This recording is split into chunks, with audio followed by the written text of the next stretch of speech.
Jean-Victor Marquin le doigt.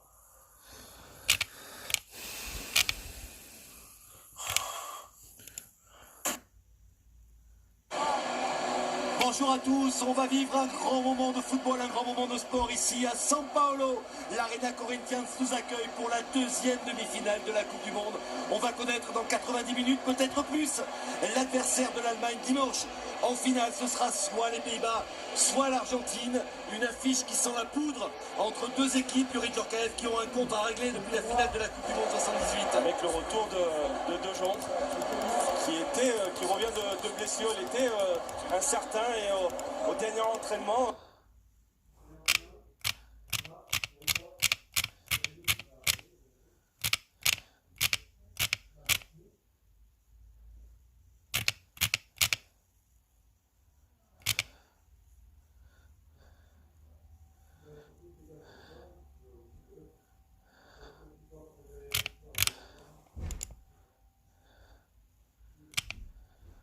Sur l'eau en ce moment, le leader actuel de la Coupe du Monde. Allez,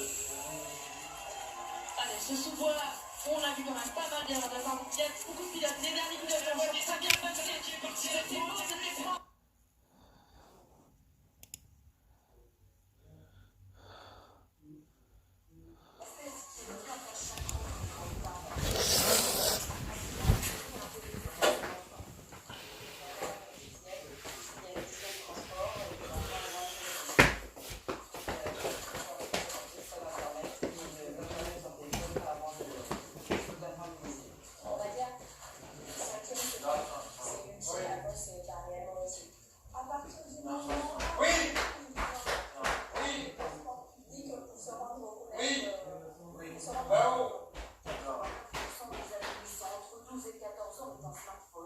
Et que sur 3 préfèrent être privés de sortie plutôt que de téléphone. Pour éviter un usage excessif, il faut établir des règles dès la rentrée. Le portable, juste pour rappeler.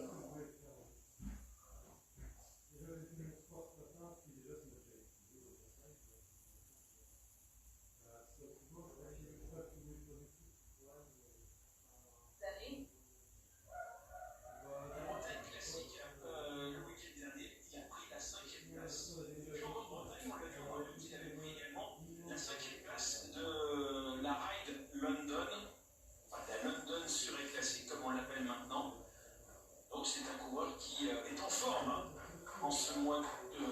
en forme au mois d'août et qui est bien sûr en forme en ce début du mois de septembre. On l'a beaucoup vu depuis le début de la saison, deuxième des 4 jours de la également. Donc à suivre, Amund Grøndal Jansen, 25 ans, qui appartient à cette équipe. Jumbo Visma, on ne sait pas trop comment se comportera l'équipe. S'il pourra se débrouiller seul, s'il aura quand même des équipiers pour lui faciliter la tâche. La priorité étant évidemment les victoires d'étape du sprinter maison. Allez, on revient sur la tête de la course. On vous rappelle les 5 coureurs qui sont en tête, avec celui qui ferme la marche. Eh bien, c'est Jake Scott qui a remporté le sprint tout à l'heure au sommet de la côte de Longwoody. Et puis, en sa compagnie plus exactement, le Lituanien Gediminas Bagdonas de la formation AG2R mondiale, Dries de Bont, le Belge de la formation Corentin Circus, Rory Townsend de l'équipe Canyon de SAR 125, et puis enfin le Néo-Zélandais James Fouché de l'équipe Wiggins. On va arriver sur le deuxième sprint intermédiaire. Patrice, juste avant d'entamer cette deuxième classement grimpeur, deuxième montée, deuxième catégorie. Sprint intermédiaire, voilà, 1 km. Puis il y aura 3 secondes, 2 secondes, 1 seconde de modification. Et la particularité de ces sprints, c'est qu'il y a un classement spécifique pour eux. Non, attends, tu sors dehors. Non. Donc pour les attaquants, c'est quand même une belle récompense de pouvoir jouer à un maillot aussi. Le premier sprint intermédiaire qui a été disputé tout à l'heure après 43 km de course. Et c'était Dries de Bont, le coureur ici avec le 282 qui était passé en tête devant les limites de la place. On va voir si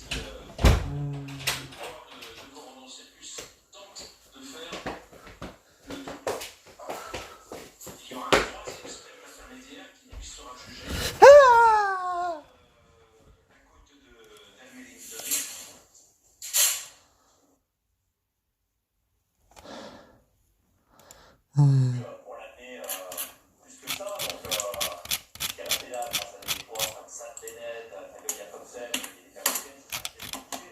Donc, Tania Saka, comme débrouillé, mais voilà, on lui donne pas plus de moyens. Alexandre Coutier, lorsqu'il a quitté le monde professionnel, il a signé un truc avec lui. Il n'a pas le droit de dire plus mal de l'équipe.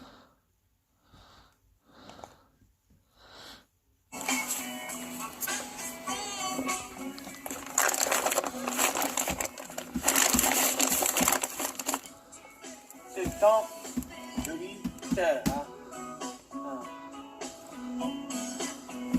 C'est le temps de l'Inter. Teva.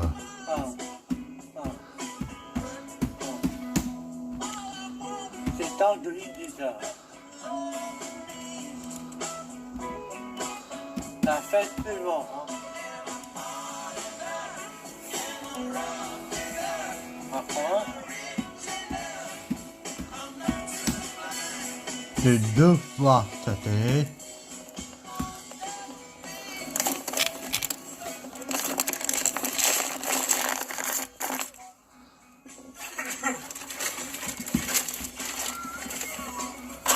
Deux.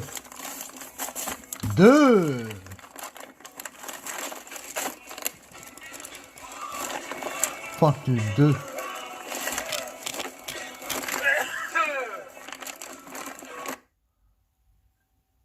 C'est pas vrai. Oh. 2, hein.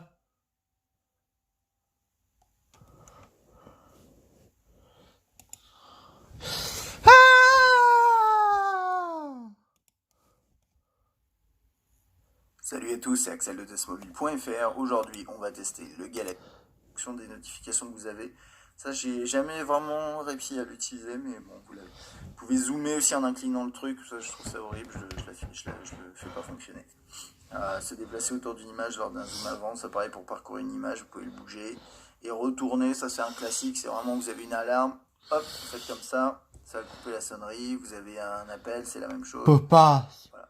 C'est Toutes les nul. fonctionnalités liées à l'écran, Smart Stay, rotation intelligente, Smart Mode et Smart Scroll. Je pense que je vais pas m'éterniser là-dessus, vous les connaissez. Et le tour dans toutes les, je pense, nouvelles fonctionnalités un peu innovantes. Et du coup, on va pouvoir passer à quelque chose de plus classique. Voilà, donc tout ce qui est saisie de numéros. Vous avez le pavé ici, bien sûr, vous pouvez le faire. On l'avait, là il est.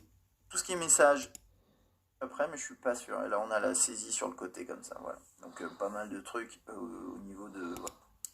On peut changer la lampe, on sait de l'activer, Quand vous glissez votre doigt sur les, quand vous glissez, vous ne pouvez pas faire les deux. C'est un clavier qui, en termes de fonctionnalité, marche bien. C'est juste que je le trouve laid. Dossier, changer le type d'affichage, ce genre de truc. Il n'y a pas grand chose de très intéressant là-dedans. Vous avez la modification ici. Et vous pouvez modifier, déplacer les icônes, etc., les widgets et les applications téléchargées ici. Alors, ensuite, qu'est-ce qu'on a? Contact, on a vu, message, on a vu. On va passer du coup dans l'ordre, on va aller sur S-Note. Alors, S-Note qui a pas mal changé. Et j'admets que pour moi, c'était un peu déroutant parce que normalement, on n'a pas cette interface-là. Et je sais pas trop pourquoi ils ont fait ça, mais c'est pas grave. Donc, en gros, vous avez ça avec vos notes qui s'affichent sous forme de calepin. Vous pouvez les tirer vers le bas pour voir un aperçu de ce qu'il y a dedans. Ok. Ça, c'est les notes récentes. Et là, vous avez accès à... Bon, pas tel. Journal intime, voyage. Voilà, je vais vous mettre ça pour voir. Tac. Ensuite, après, voilà. Je mets... c'est pas les catégories en ajout sur l'écran. Vous pouvez la modifier avec l'utilitaire de modification de photos proposée ici. Et également la partager ou la lire en DLNA. Alors, maintenant on va parler de l'écran. Donc l'écran, je vous ai dit, un Super AMOLED avec une densité pixels assez élevée. Si je m'amuse à zoomer un peu, vous allez voir que effectivement, difficile de voir les pixels et voilà, niveau lisibilité, c'est quelque chose de très sympa. Tu t'en chies, hein, le con, hein. Un petit peu petit, mais voilà, par exemple, j'ai zoomé un tout petit peu. Après, il y a Photo Pro qui est peut-être plus proche de ce qu'on est censé trouver sur un écran calibré, mais c'est pas exactement ça. On a standard et dynamique, c'est le plus punchy. J'aime bien ce mode adapté, parce qu'en fait, comme c'est écrit là, ça il y a quelques reflets ici. Celle qui est universelle, qui n'est pas juste bloquée entre guillemets sur Gmail, même si Ok, il hein. commence à fatiguer, jusqu'à bluffer. Il y a des trucs bien, il y a des bonnes propositions, il n'y a rien qui m'a bluffé, mais est-ce qu'on a aujourd'hui forcément besoin d'être bluffé pour trouver qu'un appareil est excellent? Je ne pense pas.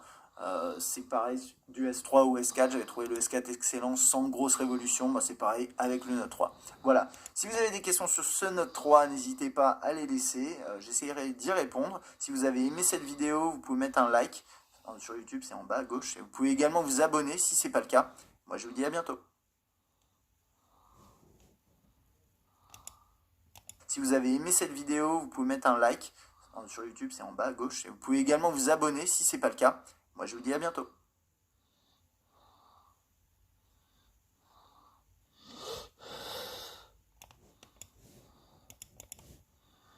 Ou pas. Top pas. Top pas. Top pas.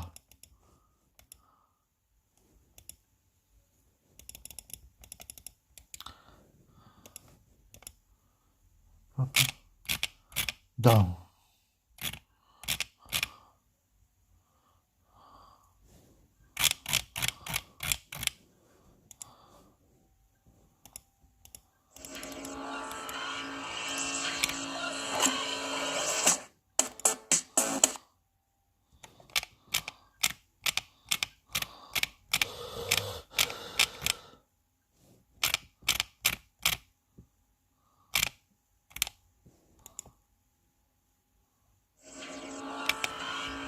Et Samsung, le Galaxy S4, regorge de nouveautés.